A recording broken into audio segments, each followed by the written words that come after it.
कि हर चीज़ का आंसर नहीं है गूगल के पास। हर चीज़ का आंसर नहीं है गूगल के पास। कुछ समय बिताइए गुरु के पास। तो देखो, नमस्कार दोस्तों, आज हम आए हैं कल्याण में सर दिनेश गुप्ता जी से मिलने के लिए, जिनके नाम पे गिनीज बुक रिकॉर्ड और लिम्का बुक रिकॉर्ड ऐसे बहुत सारे रिकॉर्ड की लिस्ट पड़ी है। और सर ने मुझे परमिशन दिया यहाँ पे आने के लिए। सर आपका बहुत बहुत कि आप यहाँ पर इतने दूर से आप आए हैं और मुझे याद आ रहा है कि आपका एक बार बार कमेंट आता था कि सर आपसे मिलना है, आपसे बात करना है, बात कैसे होगी। और आज यहाँ पर आपसे मुलाकात हो रही है हमारे स्टूडियो। कुछ क्वेश्चन है मेरे सब्सक्राइबर्स के, जिनके बारे में आपसे पूछना चाहता हूँ। जरूर। फर्स्ट ऑफ ऑल से मैं आपके जो रिकॉर्ड है 10,000 किताबें आपने पढ़ी हैं और आपको ज्ञान का भंडार कहा जाता है। आप 2,500 टॉपिक पे आप बोल सकते हैं, चाहे वो बिजनेस हो, चाहे करियर काउंसलिंग हो, आप जो भी टॉपिक आप बोल सकते हैं। इस पर आपने रिकॉर्ड भी बनाया था, जिसमें आपने 96 आवर 21 मिनट तक लेक्चर्स लिए थे एंटरप्रेन्योरशिप पे। और बहुत ही यूनिक रिकॉर्ड है जिसमें मतलब आपने रिकॉर्ड बनाया है। तो कुछ क्वेश्चन मैं पूछना चाहता हूँ कि जो 10,000 किताबें आपने पढ़ी हैं, तो फर्स्ट स्टार्ट कहाँ से किया आपने? सबसे पहले तो शेखर सरोज जी, मैं आपका बहुत बहुत स्वागत करता हूँ। आप आए यहाँ इतनी दूर से। ये शुरुआत कैसे हुई? जो किताब है, आपने जो पूछा कि 10,500 किताबें, 10,500 तो ये फिजिकल किताबें जो आपने हमारे लाइब्रेरी में देखी आपके पढ़ी थी। और कितनी सारी किताबें जो मोबाइल के अंदर है, किंडल के अंदर कितनी सारी किताबें डाउनलोड की गई है, कितनी सारी किताबें कंप्यूटर के अंदर है, लैपटॉप के अंदर है। तो ई किताब भी हमने बहुत सारी पढ़ी है। लेकिन मित्रों, मैं यही बताना चाहता हूँ कि ये जो शुरुआत होती है ना, बोलते हैं ना, 1000 मील की शुरुआत, 1000 लाखों मील की शुरुआत पहले कदम से होती है। हमने बचपन में बहुत सारी किताबें पढ़ी थी, लेकिन वो किताबें सिलेबस की किताब थी। मैथ्स, साइंस, हिस्ट्री, ज्योग्राफी, वो किताब थी। पहली बार जो आउट ऑफ सिलेबस जो किताब मेरे हाथ में आई थी, वो किताब का नाम था यू कैन विन। शिव खेरा साहब की किताब है जी। आप ये देख सकते हैं किताब। इसी किताब ने हमें बहुत सारा ज्ञान दिया, बहुत सारा जीवन जीने की प्रेरणा दी।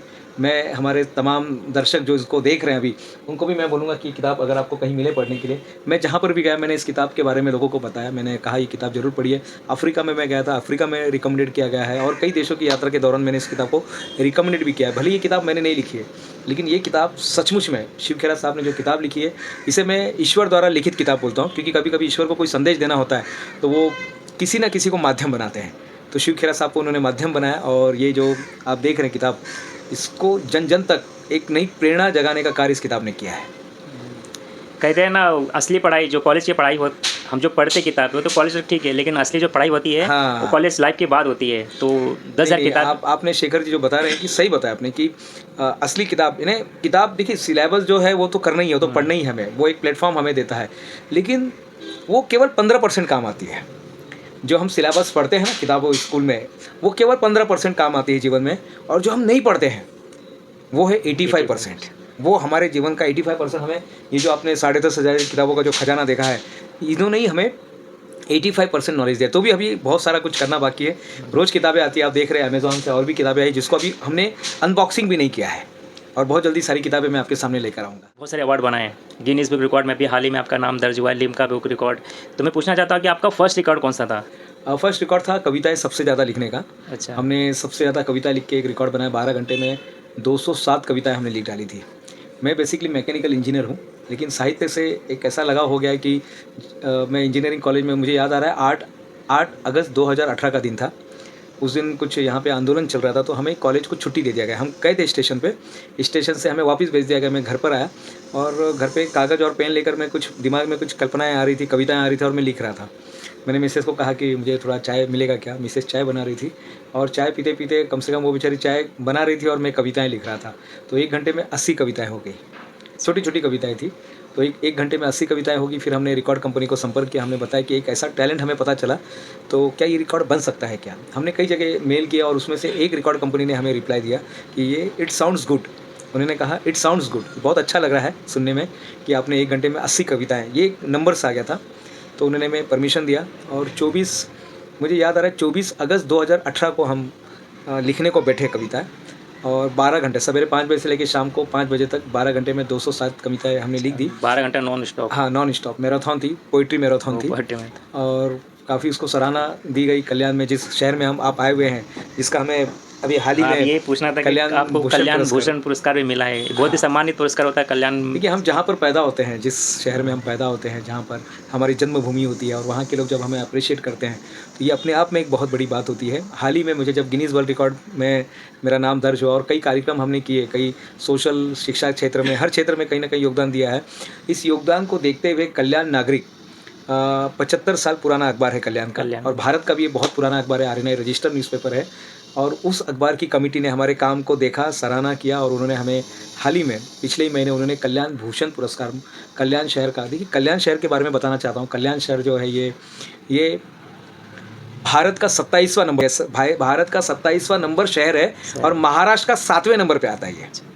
यानी ये जिस शहर में आप बैठे हैं ये अपने आप में एक बहुत बड़ा शहर है ये, और वहाँ के शहर के वासियों ने हमें ये कल्याण भूषण पुरस्कार, हाँ ये कल्याण भूषण पुरस्कार जो आपके सामने दिखाई दे रहा है ये उन्होंने हमें ये दिया है। वहाँ के सम्मानीय सदस्य जो आए थे, अतिथि महोदय आए थे, उनके द्वारा ये दिया गया है। तो एक चीज़ मुझे इस पे याद आ रही है कि हर चीज़ का आंसर नहीं है गूगल के पास, हर चीज़ का आंसर नहीं है गूगल के पास, कुछ समय बिताइए गुरु के पास। तो देखो इनके पास, हमारे सर जी के पास 10,500 किताबें की नॉलेज है, तो आप जो भी टॉपिक पूछेंगे इनको आपको आंसर मिलेगा। मैं यहाँ पे काउंसलिंग के लिए आया था अभी जस्ट, मेरे एक भतीजे हैं, तो मैं भी एक टीचर्स हूँ बट मेरे से नहीं हो पाया, बट जब सर ने जो काउंसलिंग किया है उसका रिजल्ट जरूर आएगा।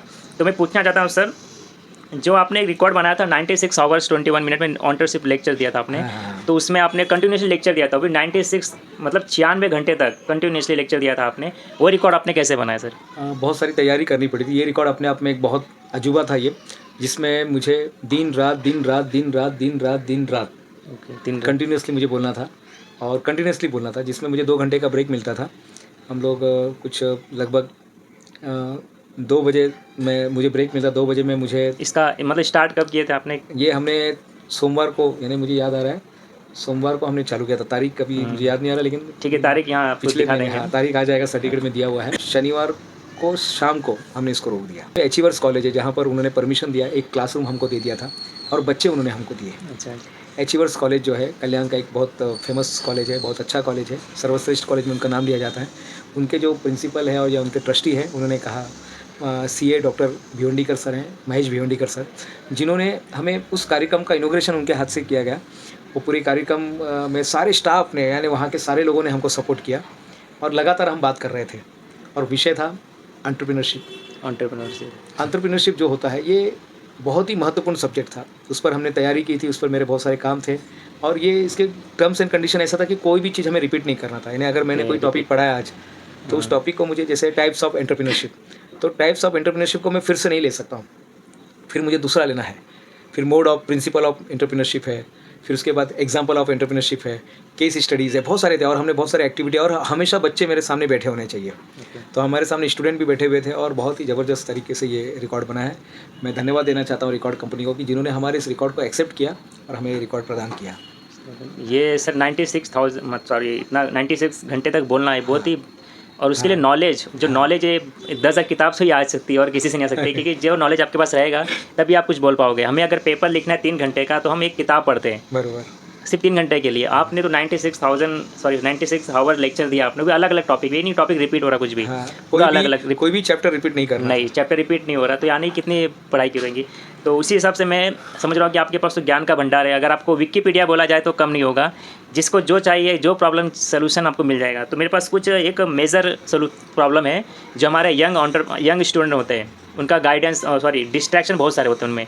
अभी रिसेंटली पेपर आने वाला 11th 12th और 10th का, तो स्टूडेंट मैं सभी से यही कहना चाहता हूँ, जो सवाल आपने पूछा है बहुत अच्छा सवाल पूछा है कि जो डिस्ट्रैक्शन हो रहा है, तो सबसे बड़ा डिस्ट्रैक्शन जिस चीज़ पर आप मुझे देख रहे हैं, यही सबसे बड़ा डिस्ट्रैक्शन का कारण है।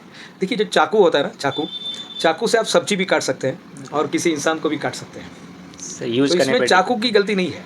मोबाइल जिसके हाथ में है, अब उसको क्या देखना है उसके ऊपर डिपेंड है। या तो उसमें वो कुछ गलत सलत बातें भी देख सकता है, और या तो उसको सीढ़ी बनाकर वो राष्ट्रपति भी बन सकता है। सही कहा। मैं हमेशा कहता हूँ किताबों में आपको राष्ट्रपति बनाने की क्षमता है। आप जो मोबाइल पकड़े ना, इस मोबाइल से भी आप बहुत अमीर इंसान भी बन सकते हैं और आप अपने शहर के सबसे गरीब इंसान भी बन सकते हैं। अब डिपेंड है आपका माइंडसेट कैसा है। तो युवाओं को मैं यही कहना चाहता हूँ, अपने माइंडसेट को सेट कर दीजिएगा। आप कौन से माइंडसेट के साथ जी रहे हैं, कौन से माइंडसेट के साथ आप जी रहे हैं, उस माइंडसेट को सही कर दीजिएगा और देखिए ज़िंदगी कैसे चेंज होती है। माइंडसेट पे एक चीज़ आ जा रहा है मुझे सर की, एक कोर्स आने वाला है माइंडसेट के ऊपर, ये बहुत ही ज़रूरी है। मैंने भी जस्ट अभी चेक किया हूँ, तो इसमें देखिए आपको जो माइंडसेट है आज के टाइम, माइंडसेट ऑफ विनर किताब का नाम है, विनर किताब के नाम है। जो भी मतलब एक स्टूडेंट हो गया, एक बिजनेसमैन हो गया, या फिर एक जो जॉब पर्सन है, क्योंकि आज के टाइम पे देखिए माइंड सेट जरूरी है। और जो इतना प्रेशर अब लोड लिया जा रहा है, रिसेंटली एक न्यूज़ आया, जो जॉब करते हैं, जो हमारे यंग्स हैं उनको जॉब करने में स्ट्रेस बहुत होता है, अगर उसको कुछ स्ट्रेस मैनेज कैसे किया जाए? देखिए हाँ, एकदम सही बोला, स्ट्रेस को मैनेज ही किया जा सकता है। जिस तरह से टाइम को मैनेज करते हैं, डायबिटीज़ को मैनेज करते हैं, उसी तरह से स्ट्रेस को मैनेजमेंट किया जा सकता है। सबसे पहले देखिए, आपको अपना कैपेसिटी पता होना चाहिए, ओके। और नहीं है तो कैपेसिटी बिल्डिंग प्रोग्राम होते हैं हमारे, मेरे खुद के भी प्रोग्राम होते हैं, महाराष्ट्र गवर्नमेंट भी प्रोग्राम देती है जहाँ पर हम अपनी कैपेसिटी को बिल्डिंग करते हैं। लेकिन कैसा है कि साहब, हर चीज़ का एक क्या बोलते हैं ना, एक लिमिटेशन होता है। अगर मैं एक रबर लेता हूँ, इलास्टिक लेता हूँ और उसको खींचता हूँ, आपको क्या लगता है? टूट जाएगा। हाँ, कुछ तो एक कहीं तो एक पॉइंट आएगा, कहीं तो एक ब्रेकिंग पॉइंट आएगा जहाँ पे टक से वो टूट जाएगा। इसी तरह से हमारा माइंड भी बनाया गया है, हमें स्ट्रेस साहब लेना है। मैं देख रहा हूँ आजकल का युवा, उसको लगता है कि हम बहुत ज़्यादा स्ट्रेस लेंगे तो बहुत ज़्यादा पैसा आएगा। ठीक है साहब, काम पहले भी चला था, आप जब पैदा नहीं हुए थे ना साहब, तभी भी काम चल रहा था, और हम जब नहीं रहेंगे तभी भी काम चलेगा। में जाते हैं, स्ट्रेस में काम करते, वापस आते, जब वो नहीं थे तो नहीं चल रहा था, चल रहा था, जब वो थे तो भी चल रहा था, और जो नहीं रहेंगे तो भी चलेगा साहब। तो सबसे पहले अपनी सबसे बड़ा एसेट आपका माइंड है, सबसे बड़ा एसेट अपना माइंड है। माइंड को इस्तेमाल कीजिएगा, प्रॉपर मैनेज कीजिएगा, हर काम करने का तरीका होता है, उस तरीके को सीख लीजिएगा। सीखना पड़ेगा साहब। भगवान राम के ऊपर भी स्ट्रेस था, ऐसा नहीं कि उनके ऊपर स्ट्रेस नहीं था, उनके ऊपर भी स्ट्रेस था। जिस दिन वो राजा बनने वाले थे उसी दिन उनको वनवास का आज्ञा आ गया, उसी दिन वो वनवास के लिए चले जाते हैं। कितना क्या मानसिक हुआ रहा होगा, उनकी मानसिक दक्षता कैसी रही होगी, कैसी मानसिकता रही होगी कि राजा बनने वाले हैं, और वहीं पर उनको मैसेज आता है, पिताजी द्वारा मैसेज दिया जाता है कि आपको अभी वनवास जाना पड़ेगा, वो भी 14 साल के लिए। ऐसा भी नहीं कि 6 महीने के लिए, 1 साल की बात है, 14 साल के लिए। 14 साल में क्या क्या चेंजेस आ जाता है, कहाँ से कहाँ कितनी सारी परिवर्तन हो जाता है। आप देख रहे हैं आईटी के जग में हम लोग आईटी युग में जी रहे हैं, जहाँ पे हर समय आप कोई मोबाइल खरीदते, दूसरे दिन वो पुराना हो जाता है। बोले यार ये तो पुराना टेक्नोलॉजी हो गया।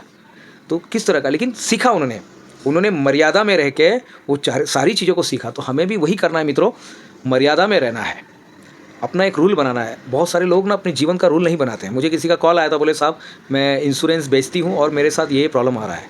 तो मैंने उन्हें यही कहा कि क्या आपने अपनी ज़िंदगी का कुछ रूल बनाया है? बोले नहीं बनाया। मतलब पहले रूल बनाइए। हम क्रिकेट खेलने जाते हैं या क्रिकेट देखने जाते हैं, क्रिकेट का रूल होता है, दो बैट्समैन होते हैं और बाकी फील्डिंग करने वाले लोग होते हैं, उसमें एक बॉलर होता है। तो 11 प्लेयर जब फील्डिंग करते हैं तो 2 प्लेयर वहाँ पे बैटिंग करते हैं।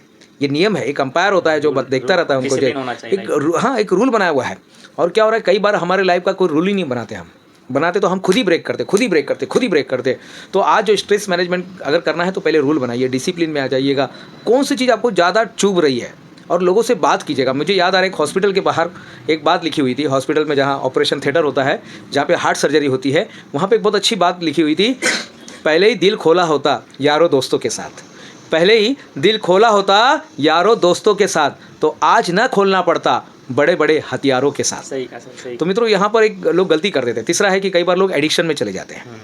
स्ट्रेस आ गया है तो एडिक्शन होके क्या होने वाला है बताइए। कुछ देर के लिए आप भूल जाते हैं, लेकिन फिर से वो आ जाता है ना, फिर से वो सामने वही प्रॉब्लम।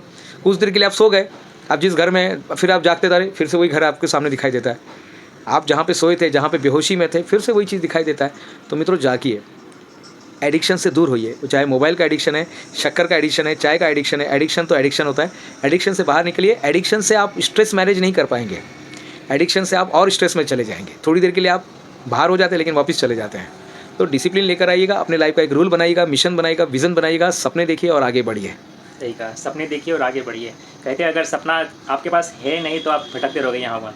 और एपीजे अब्दुल कलाम ने भी ये कहा कि सपने वो नहीं जो हम सोते हुए देखते हैं, सपने वो है जो हमको सोने नहीं देते। होता है फैमिली इशू, स्ट्रेस तो हो गया हमारे जॉब का, लेकिन जो हमारे फैमिली में भी इशू होता है, कहीं पे भी बैकग्राउंड में होते हैं फैमिली में। अभी मेरे एक फ्रेंड है, उसे घर में भी कुछ इशू हुआ था फैमिली रिलेटेड का, तो वो कैसे हैंडल किया जाए? हाँ देखिए, कोई भी ना लाइफ में जितने प्रॉब्लम है ना, वो 3 चीज़ों से प्रॉब्लम आते हैं। 3 ही चीज़ें पूरे इसमें आप देखेंगे ना, भले हम 800 करोड़ इस पृथ्वी पे रहते हैं, इतनी बड़ी पृथ्वी है ये, लेकिन अगर आप जब समराइज़ करते तो हर इंसान केवल 3 ही प्रॉब्लम से घिरा हुआ है। सबसे पहले या तो उसके पास समय नहीं है, या तो समय नहीं है, या तो पैसा नहीं है, या तो समय नहीं है, या तो पैसा नहीं है, और या तो रिलेशन का कुछ प्रॉब्लम है। रिलेशन का प्रॉब्लम सॉल्व हो जाएगा अगर आप समय देते हैं तो। कहते हैं लगाकर भूल जाने से पेड़ भी सूख जाते हैं। तो हमें क्या करना है, पानी डालते रहना है टाइम उस गमले के अंदर। हाँ, रिलेशनशिप का जो गमला है उसमें पानी अगर हम इसमें पानी नहीं डालेंगे तो हमको किसी को कोसने का अधिकार नहीं है। हमने ही पानी नहीं डाला, हमने इस गमले में वो जो चाहिए था खाद नहीं दिया, पानी नहीं दिया, जो इनको रखरखाव रखना था, कीटाणुओं से बचाना था, जो इंसेक्ट आते हैं उनसे बचाना था, हम बचा नहीं पाए। तो हमने उसको नुकसान कर दिया। तो रिलेशन का जो है ना सबसे इंपॉर्टेंट है, पहले टाइम दीजिएगा। भावनात्मक बैंक होता है, हम सबके अंदर एक इमोशन बैंक होता है। एक बार इंसान गलती करता है तो लोग जाने दीजिएगा, दूसरी बार किया तो भी चल जाता है, लेकिन अगर बार बार कर रहे हैं तब वो खुन्नस लोग रखते हैं, बोले यार ये आदमी तो बार बार गुस्सा कर रहा है। रिलेशन कब बिगड़ता है, आपने पहली बार कुछ कर दिया, झूठ बोल दिया, पकड़ेगा कोई बात नहीं, लोग माफ़ कर देते हैं, लेकिन माफ़ नहीं करते। उस कुएं में से आपने एक बाल्टी निकाल दिया, अच्छा, उस कुएं में से ऑलरेडी उसमें 10 बाल्टी पानी था, एक बाल्टी निकाल दिया तो 9 बकेट बचे हैं। लेकिन धीरे धीरे अगर रोज़ वहाँ पे कुछ हो रहा है और लास्ट में केवल 2 ही बकेट बचा है तो आदमी कुछ नहीं करेगा, उसको छोड़ देता है फिर। मतलब विश्वास आपने तोड़ दिया। तो हमें क्या करना है, अगर हम कहीं बकेट निकाल भी रहे ना तो कोशिश करना उसको भरना भी शुरू कीजिएगा। और भरे कैसे, जब आप उसको टाइम दोगे, टाइम दीजिएगा, उसको गिफ्ट दीजिएगा। कि फैमिली में जब भी कोई जॉब से आ रहा है तो मोबाइल में बिजी हो जाता है। हाँ, मोबाइल हो रहा है, एक कॉर्नर में ये, एक कॉर्नर में वो, एक कॉर्नर में वो, एक कॉर्नर, 4 कोना पकड़ के लोग बैठ रहे हैं। यहाँ पर क्या हो रहा है, कम्युनिकेशन चला जा रहा है। वही हो गया ना कि लगा के भूल जाने से पेड़ भी सूख जाते हैं। तो हमें रिलेशन को बचाना है, बढ़ाना है, ग्रो करना है साहब, तो उस पर ध्यान देना पड़ेगा। जिस चीज़ पर हम ध्यान देते हैं वो चीज़ ज़िंदगी में बढ़ती है। अगर कोई लड़का 10th में पढ़ रहा है और उसने पढ़ाई पे ध्यान दिया तो क्या होने वाला है, क्या चीज़ बढ़ेगी, पढ़ाई का ध्यान बढ़ने वाला है, पढ़ाई का ज्ञान बढ़ेगा। कोई आदमी है उसका बिजनेस बढ़ाना है, अगर वो बिजनेस पे ध्यान देता तो क्या होगा, बिजनेस बढ़ेगा। उसी तरह से रिलेशनशिप पर हम ध्यान देंगे। देखिए, जिस चीज़ पर हम ध्यान देते हैं ना वो चीज़ ज़िंदगी में बढ़ती है। ये मैंने सीखा है अपने जीवन में। जिस चीज़ पर आप ध्यान देते हैं मित्रों, वो चीज़ हमारी ज़िंदगी में बढ़ने लगती है। सही कहा सर। और ये बहुत बड़ा इशू है सर, क्योंकि ना 25 ईयर से लेकर 35 जो यंग जनरेशन है वो इस प्रेशर को हैंडल नहीं कर पा रहा है। क्योंकि अभी रिसेंटली क्या होता था पहले हमारे ना सर, सॉरी मैं आपको इंटरप्ट कर दिया, हमारे घर में एक बुजुर्ग व्यक्ति रहता था, तो हमको सब उनकी बात मानते थे। किसी को कोई स्ट्रेस रहता था, जैसे दादाजी है तो उसका पोता जाता था, उसको दादाजी से बात करता था, नाना जी से, नानी से बात करता था। अब नाना नानी सब है लेकिन सब अपने अपने काम में व्यस्त हैं। टाइम नहीं देने से अभी उनका बजट चला गया। ऐसे फैमिली में बहुत सारे इशू है जो सिर्फ टाइम देने से दूर हो सकते हैं। आइंस्टाइन दुनिया के सबसे बड़े वैज्ञानिक माना जाता है, जिन्होंने कहा जाता है ये दुनिया 2 भाग में डिवाइड है, एक आइंस्टाइन के पहले और एक आइंस्टाइन के बाद। आइंस्टाइन ने बहुत पहले ही कहा था, आई एम अफ्रेड, मैं डरता हूँ उस दिन के लिए, मैं डरता हूँ उस दिन के लिए जिस दिन, मैं डरता हूँ उस दिन के लिए जिस दिन टेक्नोलॉजी इंसान के ऊपर हावी हो जाएगा। सही। मैं डरता हूँ उस दिन के लिए जिस दिन टेक्नोलॉजी हम जिस टेक्नोलॉजी में घिरे हुए हैं, ये टेक्नोलॉजी इंसान के ऊपर हावी हो जाएगा। मुझे उस दिन का डर है, और शायद उनकी भविष्यवाणियाँ सही हो रही है। आज मशीन इंसान के ऊपर आ गया है। सही का। जैसे कि आप देख सकते हैं कि हम बचपन में पढ़ते थे ग्लोबल वार्मिंग। आज से 20 साल पहले हम जब स्कूल में थे तो पढ़ते थे, लेकिन अभी देखा जा रहा है, देख रहे कि यहाँ पे पोल्यूशन बढ़ रहा है, यहाँ पे बारिश का टाइम चेंज हो गया है, टेम्परेचर हो रहा है, तो बहुत सारा टेम्परेचर हो रहा है। यस। न्यूज में आ रहा है कि ठंडी बहुत पड़ने वाली है। अभी ये हर 20 साल में होता है, लेकिन ये ग्लोबल वार्मिंग से हो रही है, जहाँ पे सब डेवलपमेंट के नाम पे सब लोग कंक्रीट का जंगल बन रहा है। अभी बेंगलोर का आप देख सकते हो, वाटर क्राइसिस जो हुआ था बेंगलोर का, पानी खत्म हो गया। वहाँ पे सब वेल एजुकेटेड लोग हैं, सब बिल्डिंग्स वगैरह है, बट वहाँ पानी नहीं है। तो पानी जो मेन कारण है वो ही नहीं है हमारे पास, तो हम नहीं रह पाएंगे। तो वो भले हम लोग टेक्नोलॉजी बढ़ रहे हैं, बट हमको कनेक्ट होना अपने नेचर से। सही कहा सर आपने। नहीं तो क्या हो रहा है कि देखिए, हम एजुकेशन तो करते जा रहे हैं लेकिन वो एजुकेशन को प्रैक्टिकल नहीं ला पा रहे। ये भी एक मैंने देखा है, जब हम एजुकेशन को प्रैक्टिकल लाने लगेंगे ना तो दुनिया बदल जाएगी। सही का। सबको पता है वाटर टेबल डाउन हो रहा है, ज़मीन का जो पानी का जो कंजर्वेशन है वो डाउन होते जा रहा है। तो कहीं ना कहीं कुछ करना पड़ेगा। जितने सारे NGOs हैं या जितने लोग हमें वीडियो को देख रहे हैं, मैं यही बोलना चाहता हूँ, घर के छत के पानी को ज़मीन में जाने दीजिएगा। अगर वो ज़मीन में नहीं जाएगा तो जैसे बेंगलुरु में, वो पूरे भारत में हो सकता है। उन्होंने जो एजुकेशन लिया, उनको एक मीम देखा था मैंने कि 15 साल मैंने जो पढ़ाई की वो सिर्फ 15,000 की जॉब के लिए की। तो ये बहुत बड़ा मीम है, लेकिन इसमें सच्चाई छुपी है कि आज जो बच्चे हैं जो गोल फिक्स नहीं कर रहे, आज जोमेटो में, स्विगी में, यहाँ पे काम कर रहे हैं, वो भी 15,000 जॉब के लिए, बल्कि उनके पास कैपेसिटी इतनी थी। अगर वो सही टाइम पे अपने गोल को पहचान लेते तो वो आज कहीं कुछ और होते हैं। तो मैं चाहता हूँ कि आप एक कुछ रिव्यू दीजिए छोटा सा, कि गोल कैसे फिक्स किया जाए, कैसे जो जनरेशन है जो भटक रहा है वो कैसे लाइन पे आ पाए। देखिए क्या है, मैंने पहले भी कहा कि हम जो पढ़ाई करते हैं स्कूल में, मैकेलो जो था, लॉर्ड मैकेलो का जो एजुकेशन सिस्टम है वो हमारे स्कूल में चल रहा है। ठीक है, हम उसको किसी को ब्लेम नहीं कर रहे हैं, क्योंकि यही पढ़ाई करके लोगों ने बहुत ऊंचाई भी हासिल की है, लेकिन ये सिर्फ 15% है। हम जो भी पढ़ाई करते हैं जूनियर KG से लेके 12 तक, या हमारे ग्रेजुएशन होने तक या PhD होने तक, ये हमारे ज़िंदगी का केवल 15% हिस्सा है। 85% हिस्सा है जो हम नहीं पढ़ते हैं, और वो हमारा 6th सेंस है, वो हमारी किताब है, जो आप किताबें देख रहे हैं। सभी लोग पढ़ाई करते हैं क्योंकि अब मार्केट में ग्रेजुएशन बहुत सारे लोग हो गए, तो कोई भी चीज़ जब मार्केट में ज़्यादा हो जाती है, टमाटर जब मार्केट में ज़्यादा होता है तो टमाटर का भाव कम हो जाता है। तो ये 15,000 होना निश्चित, क्योंकि बहुत सारे पढ़े लिखे हो गए। लेकिन अब ये हो रहा है कि हमें सिर्फ पढ़ना लिखना नहीं है साहब, हमें अपने कॉमन सेंस का भी उपयोग करना है, हमें कुछ अपनी यूनिकनेस दिखानी है। देखिए दुनिया बैठी है, AR रहमान साहब है, उनके गाने की कितना वैल्यू है, क्यों? वो अकेले म्यूजिशियन है कि बहुत सारे लोग हैं, लेकिन AR रहमान साहब ने अपनी यूनिकनेस को समाज के सामने दिया। किशोर कुमार जैसे गाने वाले कितने सारे लोग हैं, मोहम्मद रफ़ी साहब गाने जैसे उनके जैसे उनसे बेहतरीन गाने वाले बहुत सारे लोग हैं, लेकिन मोहम्मद रफ़ी साहब तो मोहम्मद रफ़ी साहब थे। लता दीदी जैसे गाने वाले बहुत सारे लोग हैं, सचिन तेंदुलकर साहब जैसे बहुत सारे लोग हैं, लेकिन सचिन तेंदुलकर साहब ने एक लोगों को आयाम दिया, लोगों को जीने का मकसद दिया, उन्होंने अपने हुनर को लोगों के सामने लाया, फिर लोग उनको कॉपी करने लगे। लोग कॉपी कर, तो क्या हो रहा है आज का युवा जो है ये साहब भटका होने से अच्छा मुझे ऐसा लगता है ये दिशाहीन हो गया है, ये दिशाहीन होता जा रहा है। कहीं ना कहीं उनको सही डायरेक्शन नहीं मिल रहा है, वो दोस्तों को मिलता है और दोस्त ही उनको डायरेक्शन देते हैं। बेचारा वो लेवल अगर देखिए क्या है, जिस लेवल पे प्रॉब्लम अराइज होता है, फिर से यहाँ पे आइंस्टाइन की बात करना चाहूँगा। आइंस्टाइन साहब बोलते हैं जिस लेवल पे प्रॉब्लम का उगम होता है उस लेवल पे प्रॉब्लम को सॉल्व नहीं किया जा सकता। यानी जहाँ पर वो प्रॉब्लम की उत्पत्ति हुई है, प्रॉब्लम को वहाँ पर नहीं किसी और लेवल पर जाके सॉल्व करना पड़ेगा। यानी एक कैटरपिलर है, वो रेंग रहा है, एक कैटरपिलर रेंग रहा है, और दूसरा जो बटरफ्लाई है, एक बटरफ्लाई वो बन चुका है, बटरफ्लाई ही समझ सकता है कि अभी क्या हो रहा है। कैटरपिलर को लग रहा है यार मेरे साथ नाइंसाफी हो रही, मैं तो रेंग रहा हूँ, मैं रेंगने वाला कीड़ा हूँ, मेरे साथ कितना तकलीफ है, मेरे पंख जो है बाहर नहीं आ रहे हैं। साहब वो प्रोसेस है। अब धीरे धीरे जब पंख बाहर आएंगे, एक पैर बाहर आएगा, दूसरा पैर बाहर आएगा, और जब वो धीरे धीरे पंख ऐसे फैलने लगेंगे और जब उड़ने लगेंगे तब उसको पता चलेगा। कैटरपिलर को पता है क्या है।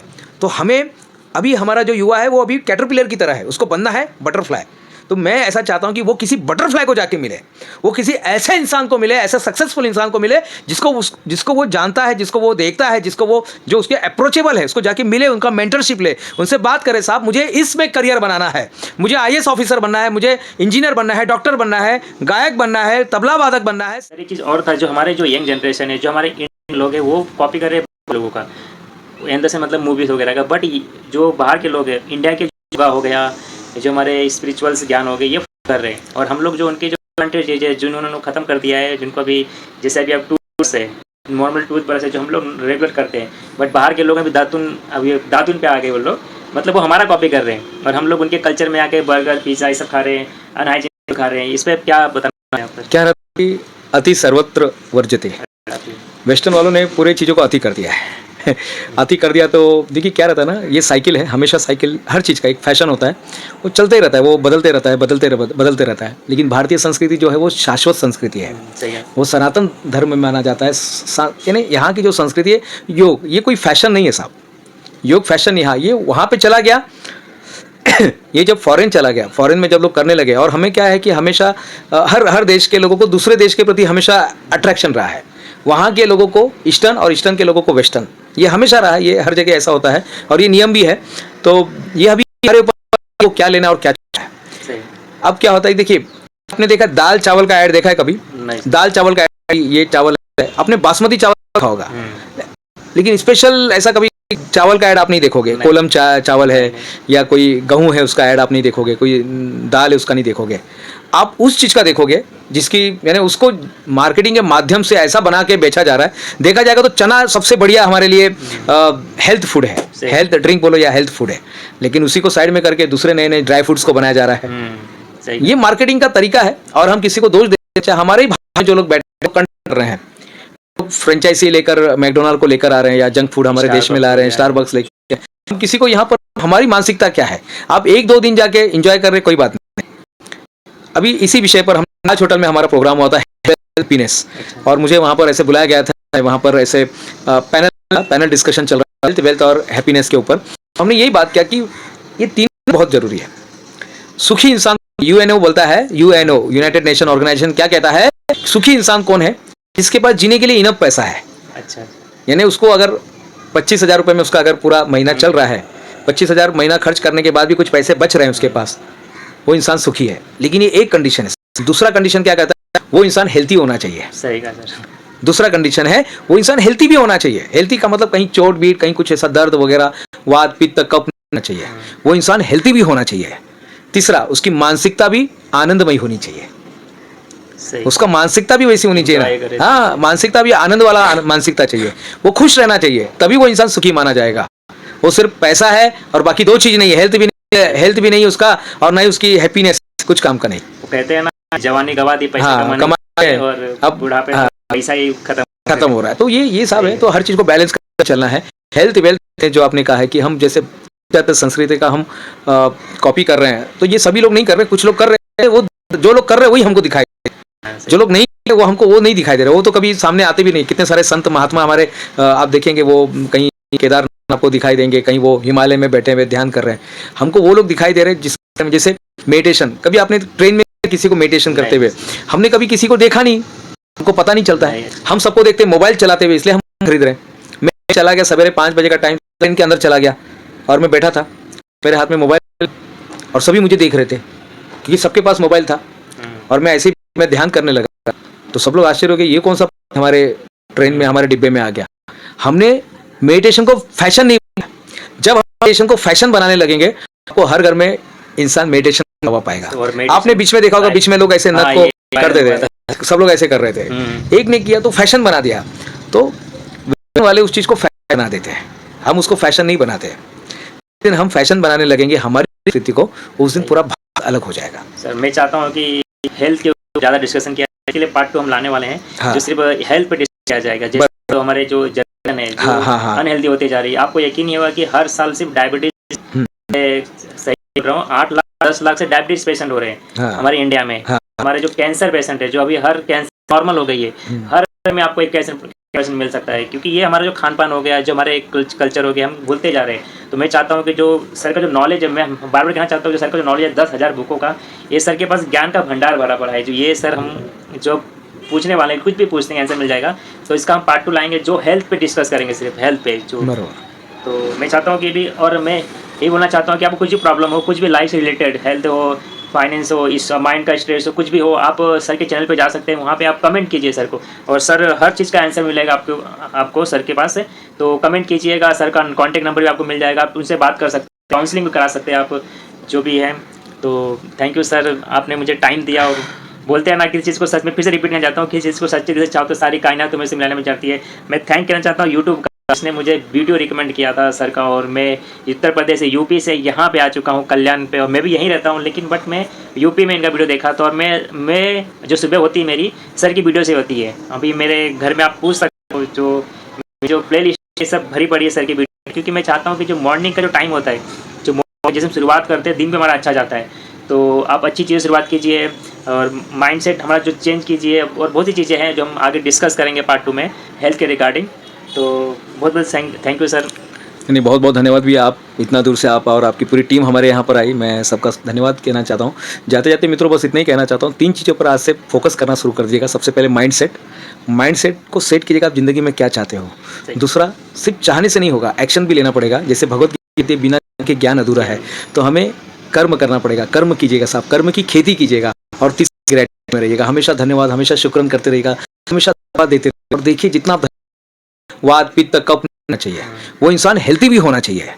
तीसरा, उसकी मानसिकता भी आनंदमयी होनी चाहिए, उसका मानसिकता भी वैसी होनी चाहिए ना। हाँ, मानसिकता भी आनंद वाला मानसिकता चाहिए, वो खुश रहना चाहिए, तभी वो इंसान सुखी माना जाएगा। वो सिर्फ पैसा है और बाकी 2 चीज नहीं है, हेल्थ भी नहीं उसका, और ना ही उसकी हैप्पीनेस, कुछ काम का नहीं। वो कहते हैं ना, जवानी गवा दी पैसा कमाने में, और अब बुढ़ापे में पैसा ही खत्म हो रहा है। तो ये सब है, तो हर चीज को बैलेंस कर चलना है। हेल्थ वेल्थ जो आपने कहा है कि हम जैसे संस्कृति का हम कॉपी कर रहे हैं, तो ये सभी लोग नहीं कर रहे, कुछ लोग कर रहे हैं। वो जो लोग कर रहे हैं वही हमको दिखाई, जो लोग नहीं कर रहे, वो हमको वो नहीं दिखाई दे रहे, वो तो कभी सामने आते भी नहीं। कितने सारे संत महात्मा हमारे आप देखेंगे, वो कहीं केदारनाथ आपको दिखाई देंगे, कहीं वो हिमालय में बैठे हुए ध्यान कर रहे हैं, हमको वो लोग दिखाई दे रहे हैं। जिस जैसे मेडिटेशन, कभी आपने ट्रेन में किसी को मेडिटेशन करते हुए, हमने कभी किसी को देखा नहीं, हमको पता नहीं चलता है। हम सबको देखते हैं मोबाइल चलाते हुए, इसलिए हम खरीद रहे हैं। मैं चला गया सवेरे 5 बजे का टाइम, ट्रेन के अंदर चला गया और मैं बैठा था, मेरे हाथ में मोबाइल, और सभी मुझे देख रहे थे क्योंकि सबके पास मोबाइल था, और मैं ऐसे ही मैं ध्यान करने लगा। तो सब लोग आश्चर्य हो गए, ये कौन सा हमारे ट्रेन में, हमारे डिब्बे में आ गया। हमने मेडिटेशन को फैशन नहीं बनाया। जब हम मेडिटेशन को फैशन बनाने लगेंगे, आपको हर घर में इंसान मेडिटेशन करवा पाएगा। आपने बीच में देखा होगा, बीच में लोग ऐसे नथ को करते थे, सब लोग ऐसे कर रहे थे। एक ने किया तो फैशन बना दिया, तो वाले उस चीज को फैशन बना देते हैं, हम उसको फैशन नहीं बनाते। जिस दिन हम फैशन बनाने लगेंगे, हमारी स्थिति को उस दिन पूरा अलग हो जाएगा। सर मैं चाहता हूँ कि हेल्थ के ऊपर ज़्यादा डिस्कशन किया, के लिए पार्ट 2 हम लाने वाले हैं, हाँ। जो सिर्फ हेल्थ पे डिस्कस किया जाएगा। जैसे तो हमारे जो जनरेशन है, जो हाँ। अनहेल्दी होती जा रही है, आपको यकीन नहीं होगा कि हर साल सिर्फ डायबिटीज, सही बोल रहा हूँ, 8 लाख 10 लाख से डायबिटीज पेशेंट हो रहे हैं हाँ। हमारे इंडिया में। हाँ। हमारे जो कैंसर पेशेंट है, जो अभी हर कैंसर नॉर्मल हो गई है, हर में आपको एक कैंसर मिल सकता है, क्योंकि ये हमारा जो खान पान हो गया, जो हमारे कल्चर हो गया, हम भूलते जा रहे हैं। तो मैं चाहता हूँ कि जो सर का जो नॉलेज है, मैं बार बार कहना चाहता हूँ कि सर का जो नॉलेज है 10,000 बुकों का, ये सर के पास ज्ञान का भंडार भरा पड़ा है। जो ये सर हम जो पूछने वाले हैं, कुछ भी पूछते हैं आंसर मिल जाएगा। तो इसका हम पार्ट 2 लाएंगे, जो हेल्थ पे डिस्कस करेंगे, सिर्फ हेल्थ पे जो। तो मैं चाहता हूँ कि भी, और मैं ये बोलना चाहता हूँ कि आपको कुछ भी प्रॉब्लम हो, कुछ भी लाइफ से रिलेटेड, हेल्थ हो, फाइनेंस हो, इस माइंड का स्ट्रेस हो, कुछ भी हो, आप सर के चैनल पे जा सकते हैं। वहाँ पे आप कमेंट कीजिए सर को, और सर हर चीज़ का आंसर मिलेगा आपको सर के पास है। तो कमेंट कीजिएगा, सर का कॉन्टैक्ट नंबर भी आपको मिल जाएगा, आप उनसे बात कर सकते हैं, काउंसलिंग भी करा सकते हैं आप, जो भी है। तो थैंक यू सर, आपने मुझे टाइम दिया। और बोलते हैं ना, किसी चीज़ को सच में, फिर से रिपीट करना चाहता हूँ, किसी चीज़ को सच्चे दिल से चाहो तो सारी कायनात मेरे से मिलाने में जाती है। मैं थैंक करना चाहता हूँ यूट्यूब का, उसने मुझे वीडियो रिकमेंड किया था सर का, और मैं उत्तर प्रदेश से, यूपी से यहाँ पे आ चुका हूँ कल्याण पे, और मैं भी यहीं रहता हूँ, लेकिन बट मैं यूपी में इनका वीडियो देखा था। और मैं जो सुबह होती है मेरी, सर की वीडियो से होती है। अभी मेरे घर में आप पूछ सकते हो, जो प्ले लिस्ट सब भरी पड़ी है सर की वीडियो, क्योंकि मैं चाहता हूँ कि जो मॉर्निंग का जो टाइम होता है, जो जैसे हम शुरुआत करते हैं, दिन भी हमारा अच्छा जाता है। तो आप अच्छी चीज़ें शुरुआत कीजिए, और माइंडसेट हमारा जो चेंज कीजिए, और बहुत सी चीज़ें हैं जो हम आगे डिस्कस करेंगे पार्ट 2 में हेल्थ के रिगार्डिंग। तो बहुत बहुत थैंक यू सर। नहीं, बहुत बहुत धन्यवाद भी, आप इतना दूर से आप और आपकी पूरी टीम हमारे यहाँ पर आई, मैं सबका धन्यवाद कहना चाहता हूँ। जाते जाते मित्रों बस इतना ही कहना चाहता हूँ, 3 चीज़ों पर आज से फोकस करना शुरू कर दीजिएगा। सबसे पहले माइंडसेट को सेट कीजिएगा, आप ज़िंदगी में क्या चाहते हो। दूसरा, सिर्फ चाहने से नहीं होगा, एक्शन भी लेना पड़ेगा। जैसे भगवत गीता, बिना के ज्ञान अधूरा है, तो हमें कर्म करना पड़ेगा। कर्म कीजिएगा, सब कर्म की खेती कीजिएगा। और तीसरी, ग्रेटिट्यूड में रहिएगा, हमेशा धन्यवाद, हमेशा शुक्र करते रहिएगा, हमेशा। जितना आप धन्यवाद उतना जीवन में सफल होंगे। तो बहुत बहुत धन्यवाद आपका, आपकी पूरी टीम का। हमारे सर यहाँ पर आए, आपका, आप इनको भी, चैनल को मैं चाहता हूँ कि आप लोग भी इनको मैं रिकमेंडेड करता हूँ, इनके चैनल को 2.5 लाख से ज़्यादा फॉलोअर्स इनके हैं, और सचमुच में आप सब यहाँ पर उसका धन्यवाद। इतने समय तक इस वीडियो को यहाँ तक देखा, ये बताता है कि सच में आप जीवन में आगे बढ़ना चाहते हैं। धन्यवाद।